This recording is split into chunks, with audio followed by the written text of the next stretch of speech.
ఈ డయాగ్రామ్ ఇప్పుడు ఇచ్చిన క్వశ్చన్ డయాగ్రామ్ మనకు ఏ ఆప్షన్లో దాగి ఉందో కనుక్కోవాలి. ఓకే, జాగ్రత్త. ఇదే డయాగ్రామ్ లాస్ట్ ఆప్షన్ చూడడానికి ఒకటేలా కనబడతాయి, కానీ ఆ రెండు డయాగ్రామ్ ఒకటి కాదు. వాడు స్పెసిఫిక్గా మెన్షన్ చేశాడు, భ్రమణం అనుమతించబడకూడదు, భ్రమణం ఉండకూడదు, అంటే rotation not allowed, rotation not allowed, rotation జరగకూడదు.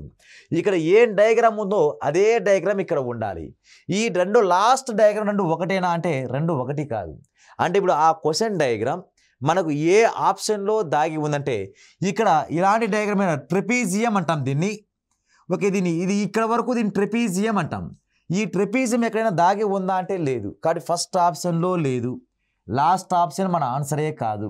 ఓకే, ఇప్పుడు ఇక్కడ ఏమైనా డయాగ్రామ్ ఇట్లా ట్రెపీజియం వచ్చే అవకాశం ఉందా అంటే ఇది కూడా రావట్లే.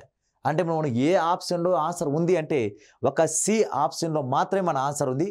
డయాగ్రామ్ చూద్దాం ఎక్కడ ఉంది అంటే అది ఇక్కడ డయాగ్రామ్, ఈ డయాగ్రామ్. ఓకే, ఇప్పుడు నేను గీసిన డయాగ్రామ్, ఇక్కడ ఉన్న డయాగ్రామ్, మనకి ఇచ్చిన క్వశ్చన్ డయాగ్రామ్ రెండు మ్యాచ్ అయినాయి. కాబట్టి ఈ డయాగ్రామ్ ఎక్కడ దాగి ఉంది అంటే అది ఒక సి థర్డ్ ఆప్షన్లో ఆ డయాగ్రామ్ యాస్టీజ్గా అదే విధంగా డయాగ్రామ్ ఉంది. కాబట్టి మనకు ఏ డయాగ్రామ్ అనేది రైట్ ఆన్సర్ అవుతుందంటే third option EJ right answer అవుతుంది. ఓకే.